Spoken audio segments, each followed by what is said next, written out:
Last night's game between the Vancouver Canucks and the Tampa Bay Lightning certainly became quite a physical affair. There was lots of big hits and lots of action on the ice after a hit from Danick Martel of the Tampa Bay Lightning injured Vancouver Canuck defenseman Trot Stetcher. In today's video, I want to take a couple looks at this hit, determine if we think it's dirty, and whether or not Martel should be suspended. We'll discuss all that coming up next.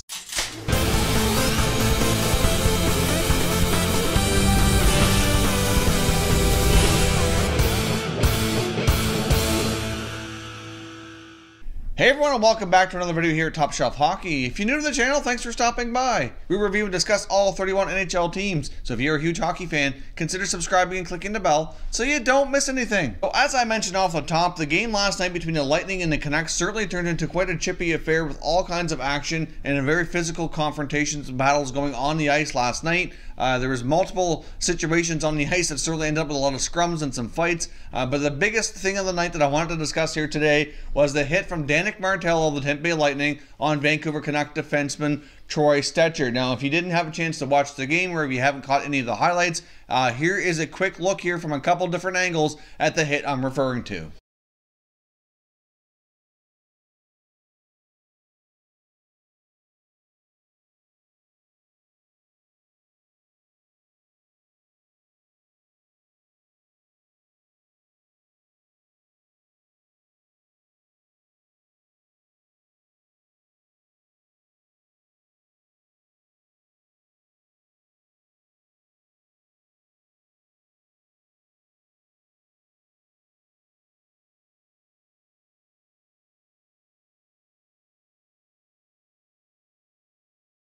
Now, in my opinion, this hit is certainly a hit to the head. When you look at the different angles, you can see there is definitely contact from Martel to the head of defenseman Trot Stetcher. Now, when he's coming into it, to me, it looks like his right arm, certainly he applies a little extra force to kind of finish his check and certainly makes contact up too high with Stetcher's head. Now, I've seen some comments on social media saying that Danick Martel's only 5'8". He's too small to really be hitting anybody in the head. Look like shoulder-to-shoulder contact. Well, in my opinion, I'm going to have to go ahead and disagree with those comments. Yes, Martel's not an overly big guy. He is around 5'8", 5'9". But you know what? Trot Stetcher is not a very big guy either. When you take into consideration the fact that he was hunched over, certainly brings him more down to Martel's level. I mean, Stetcher's only 1 to 2 inches max taller than Martel. I think he's maximum 5'10". And because of the play, the puck was kind of in his feet. It was bobbled from a pass that he received, and he kind of had his head down trying to search for the puck.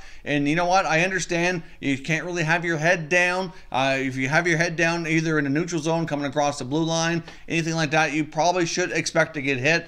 But you don't necessarily have to expect to get your head hit really hard. I mean, that's a scenario that I do understand. I've heard it preached to me for years playing hockey. I've said it myself. You got to keep your head up. But at some point, if you can't find the puck and you have to look down for a second, you can't expect to have your head taken off. I mean, that's, you know, in my opinion, this hit was something that Martel could have avoided. There was all kinds of open ice besides Stetcher. I understand that he really, his primary focus there should be to try to get the puck and create a turnover because he did not have it cleanly. So he could have either come over more to the side, could have come to a stop. In my opinion, I just think this hit was avoidable. If he could have made the hit without making head contact, then it certainly would have been, you know, a little bit better, but it was deemed interference. He was given a 2-minute penalty on the play only, and I do think NHL Player Safety will factor that into the equation here. As we know, when we see plays like this get reviewed by Player Safety, they always factor in what was the call on the ice, what kind of punishment was already given out in the form of a penalty, was it a minor penalty, major penalty, was there a game misconduct? All that kind of gets factored in here, but Martel was only given a 2-minute penalty for interference only.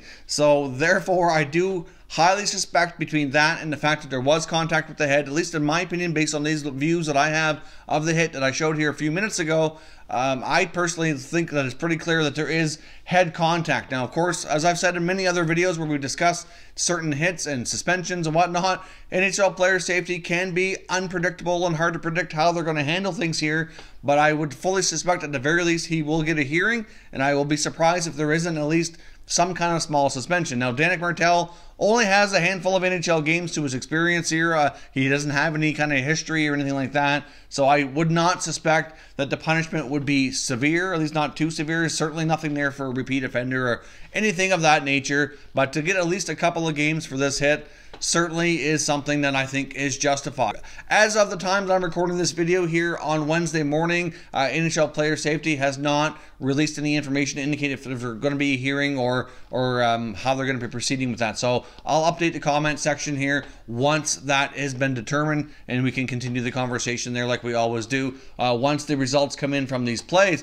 Now, one thing that I found good to see here is that this time around we saw the Vancouver Canucks actually stick up for their teammates. Now, earlier this season when we saw Elias Pettersson get hurt behind the net from Mike Matheson to the Florida Panthers, there was no response from the Canucks. Now, of course, I, like many people, don't like to see a response, retaliation to try to injure the other team or anything like that, but you do need to stick up for your teammates. Sometimes it drives me crazy when you see plays get overly aggressive from a clean hit, but these were not situations, in my opinion, where it was a clean hit at all. So once Martel served his penalty on his ensuing shift before the period was out, he did kind of get double teamed by Jake Virtanen and Erik Gudbranson.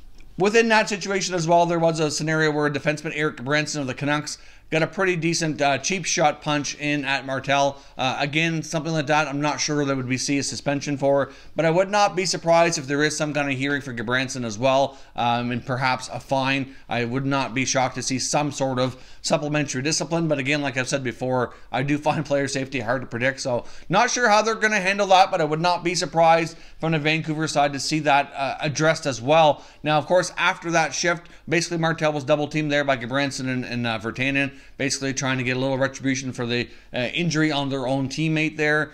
He goes back to the bench, and he's given a fist bump by Coach Jon Cooper to kind of say, good job. Now, I do think that I've seen a lot of reaction to this on social media, and I think that situation might have been taken clearly highly out of context here. Now, I've seen a lot of people commenting saying, what kind of coach is Jon Cooper? Like, he's giving a fist bump to his guy for doing a headshot and taking out a player from the opposing team. And I really don't think that's the case. I really have no reason to believe that Jon Cooper would endorse anything like that. How he really feels about the hit, hard to say, but what he post-game comments from Cooper indicated that what he was doing there is that basically Martel was in a 2-on-1 situation. He's not a very big guy. He was defending himself as best he could, and he was basically just giving him a fist bump for working hard and kind of coming through that battle, kind of sticking up for himself, if you will, is basically what he had to say. Of course, I'm not really sure how Cooper would feel about the hit. We do see coaches not really say a whole lot nowadays, especially when you're on the side of the offending player. You don't want to go against your team for, obviously publicly at least. So, anyways, I don't expect a whole lot more out of Cooper on that, but I do think a lot of people hating on Jon Cooper for that fist bump is probably blowing it out of proportion. And like I said, just kind of taking it out of context there. As much as Cooper probably didn't like the hit, at the same time, we got to remember that the period wasn't even out yet. He likely hadn't had a real good look at different angles, replay, to really form a real opinion on it. It happened so fast on the ice that sometimes you can't always tell that there was head contact right away. The opinion from Martel was that he made shoulder contact, which I do disagree with. But, again, it's a situation where I think people are kind of hating on Jon Cooper a little bit too much there. That was kind of taken out of context, in my opinion. There was also another situation, again, later as well, from Cedric Paquette against Pettersson and Besser, and things kind of got out of hand and ended up fighting Ben Hutton. It turned out to be a pretty wild and crazy game there, especially in that second period. Surprisingly, though, the third period was a little tamer and there was no penalties. That's quite a surprise. So the referees obviously and the coaches kind of got things under control there, and they finished the game out with any more thing really crossing the line per se. But I really do think that in this situation, Danick Martel certainly does need to be looked at least reviewed for potential supplementary discipline. And personally, I would not be surprised to see some sort of suspension come from this, given this that it was a hit to the head and he was only given a minor penalty on the play. So again, as always, I want to put it out to you that if you've had a chance to watch it here, we've heard my opinion. What is your opinion? Do you think this is the type of hit that Martel should be suspended for? And if you do, what type of suspension do you think is justified? Also, for the cheap shot on Gudbranson, which I know I didn't show here, but certainly Google that. You'll find a good look at it. There's plenty of coverage from Sportsnet and whatnot on YouTube here that you can certainly find it and have a look at that. Do you think he should be facing supplementary discipline as well? But again, no matter what here, I do think this this time around, it was at least nice to see the Canucks stick up for their teammate.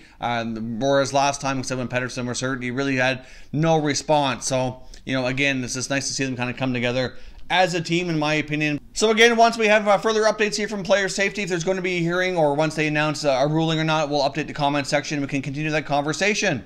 If you're new to the channel here, I hope you consider subscribing. We cover all 31 NHL teams, and there's plenty of content here for all hockey fans to enjoy. So if you're new, hit the subscribe button. If you like this video, give it a thumbs up. I'd appreciate it if you did. As always, thank you very much for watching, everybody. We will catch you next time.